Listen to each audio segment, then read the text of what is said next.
नमस्कार दोस्तों, जिस प्रकार से वैशाख मास भगवान विष्णु को अति प्रिय है, उसी प्रकार से जेठ माह भी भगवान विष्णु को बहुत प्रिय है। आज हम आपके लिए जेठ माह में प्रतिदिन सुनी जाने वाली कहानी लेकर आए हैं। दोस्तों, चैनल में नए हो तो चैनल को सब्सक्राइब अवश्य कर लें। जेठ मास में जल के दान का बहुत अधिक महत्व है। इसके बारे में महर्षि स्कंद जी अपने शिष्यों को बताते हैं कि जेठ माह में जल दान का बड़ा महत्व है। इससे श्री हरि विष्णु अत्यधिक प्रसन्न होते हैं। इस माह में जल दान, जूते का दान, चंदन का दान, छतरी का दान, फल का दान शांति के लिए होती है। चंदन के दान से देवता प्रसन्न होते हैं। सभी मनुष्यों को जेठ मास में निर्जन स्थान पर प्राणियों की रक्षा के लिए जल का दान करना चाहिए। जो कोई जेठ माह में जल का दान नहीं कर पाता, उसे मृत्यु के बाद नरक की यातना भोगनी पड़ती है। मरने के बाद वह चातक की योनि को प्राप्त करता है। त्रेता युग के अंत में महिष्मती नगर में एक ब्राह्मण और ब्राह्मणी रहते थे। ब्राह्मण का नाम सुमंत व ब्राह्मणी का नाम गुणवती था।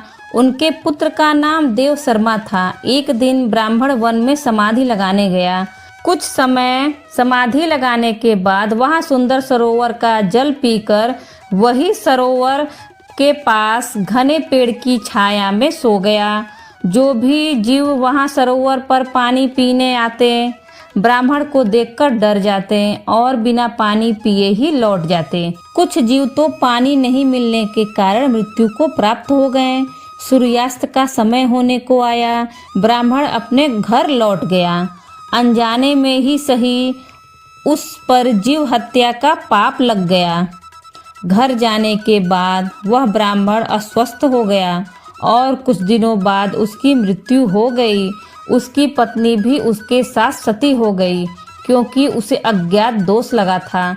मृत्यु के बाद उसे नरक की यातना भोगनी पड़ी और उसे चातक की योनि प्राप्त हुई। उसकी पत्नी को भी चातकी की योनि मिली।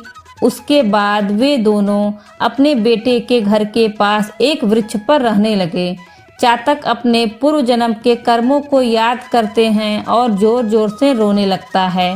देव शर्मा चातक के करुण क्रुंदन को सुनकर परेशान हो जाता है तथा उसे भगाने की कोशिश करता है, परंतु चातक और चातकी वहां से नहीं जाते हैं। जिससे दुखी होकर देव शर्मा वृक्ष को आग लगा देता है, जिसके कारण चातक चातकी के पंख जल जाते हैं। वे दोनों घायल अवस्था में नीचे गिर जाते हैं। वे दोनों अपने कष्टों की बात करने लगते हैं। उन दोनों की बातें उनका बेटा सुन लेता है और विस्मित हो जाता है कि ये तो मेरे माता पिता हैं। वह श्रेष्ठ मुनि के आश्रम में जाता है तथा उन्हें अपने माता पिता का पूरा वृत्तांत सुनाता है। फिर उनके उद्धार के विषय में पूछता है। मुनि कहते हैं, तुम्हारे पिताजी पर पिछले जन्म का अज्ञात पाप है। उस पाप से मुक्ति के लिए तुम निर्जन वन में पानी का दान करो। ऋषियों के कहे अनुसार वह अपने माता पिता के उद्धार के लिए निर्जन वन में प्याऊ लगवाता है। जीवों के लिए पानी की व्यवस्था करता है ताकि वहां पर आने जाने वाले लोग तथा जीव पानी पीकर अपनी प्यास बुझा सकें।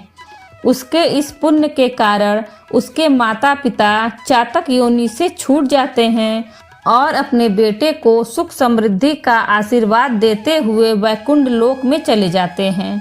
इस प्रकार जेठ के महीने में जो कोई जीव जंतुओं व प्राणियों के लिए जल की व्यवस्था करता है, वह इस लोक के सभी दुखों को भोग कर वैकुंठ लोक में स्थान प्राप्त करता है। बोलो भगवान विष्णु की जय।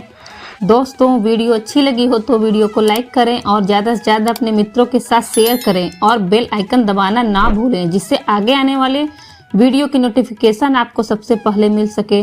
और इसी तरह के वीडियो देखने के लिए हमारे चैनल हिंदी कहानी नई पुरानी को सब्सक्राइब करें। धन्यवाद।